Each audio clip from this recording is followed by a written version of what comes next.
the reason why there is a problem in the embassy now is directly related to what is happening in Europe. Now, if you are not living in a bubble, you would understand the reasons why things are slowing down right now. There will be massive visa rejections. I've seen lots of people wasting time and money.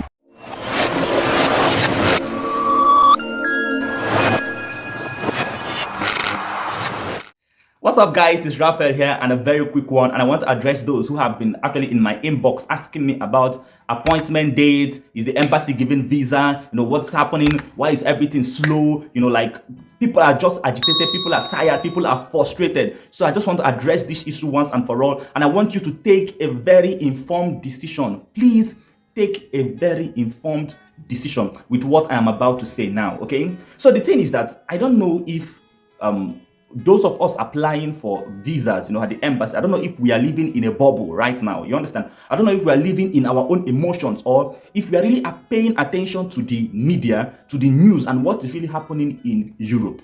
Now, if you are not living in a bubble, you would understand the reasons why things are slowing down right now, why everything is in a halt, and why visas are not being given out. But if you are living in a bubble, believe me, you will still be at the state of anticipation, and you want things to go as fast as it has always been. The truth that in all of this is that currently Europe is in its worst state. In fact, one of the worst states which it has found itself since the Second World War. Okay, now the fact is that life in Europe is never going to be as terrible as it is in so many other places where many people want to migrate from. Quite alright, because they have already built these infrastructures and so many other things. But then, as it stands now, Europe is in a very dark place. Just a few days ago, we heard of the news that happened, of the news in Britain, where the energy price was actually increased by 80%.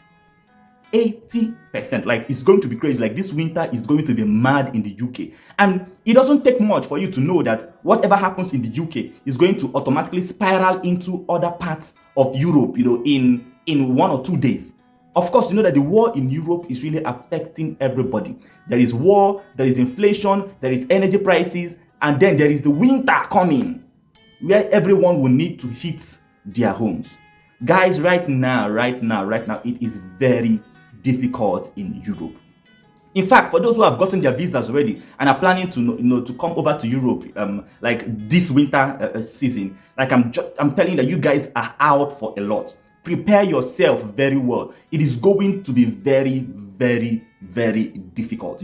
If you had planned, if you had maybe budgeted yourself to come with maybe a few thousand euros, you have to think of doubling that now, because this winter everything is going to completely change. Things have really changed now. Things are difficult. Life is more hard for those on the ground, for those of us here. You understand? But just like I said, life will never be as hard as it is for some people out, for most people who are trying to migrate, because these systems have already been placed. But I want you to understand that the reason why there is a problem in the embassy now is directly related to what is happening in Europe. Okay, so this problem is not just going to be for in one country. It's going to be happening simultaneously in every country, and there will be massive rejections. There will be massive visa rejections. Like I'm telling, I know people who have done everything. Like, these guys did everything you can think of, everything financially, like just everything, and then they will still look for a reason to deny you of your visa of entry into Europe. If there is anything Europe wants to curb now, I think it is also the mass immigration, you understand, of people from other parts of the world to Europe. Of course, I will say that, like, they deserve the immigration because they did pillage a lot of places. Now it's time for them to get back of the reward of their labor, of course, something like that. But then they want to really cut it down, and then while they are trying to cut it, then they're trying to battle inflation, they're trying to battle a lot. Europe is in a lot of chaos. Please make informed decision on if you really want to come over to Europe, or if you want to start looking at other parts of the world, or if you want to start checking out other countries, okay? So that you don't waste your time.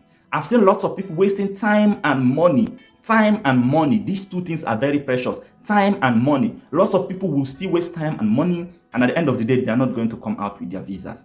Please reconsider. Please make sure that you are making the right choice on the country where you want to come to. And if you see that things are getting very hard, just go back, re-strategize, rethink. Europe is not the only part of the world that you can come to. There are other places in the world that you can actually go and do very well. Or probably you can think about, making use of the money you want to spend back home to start a business and becoming an entrepreneur. You understand? Before you waste the whole money on visa process, and at the end of the day, you come out with nothing. So that is what it is. That is what I have to just say about these guys. Like, do your research about Europe right now. Things are very difficult. Do not waste a lot of money. Do not waste a lot of time. Just make sure that you're not making a mistake, okay? And that is what I'm going to say. And lastly, patience. Patience is actually the key. It's either you have patience and wait, you understand, or you actually go and try something else. There's nothing anyone can do. There's nothing any agent can do. There is nothing anybody can do about the current frustration. You just have to be patient, or I will advise to go looking for somewhere else. And that is what I'm going to say. And that is my address to those who are in my inbox and to every other person who is concerned about this embassy date. Europe is not in the best shape. It's not in the best form. You might want to rethink you're coming to Europe. Thank you guys, and see you in my next video. Bye-bye.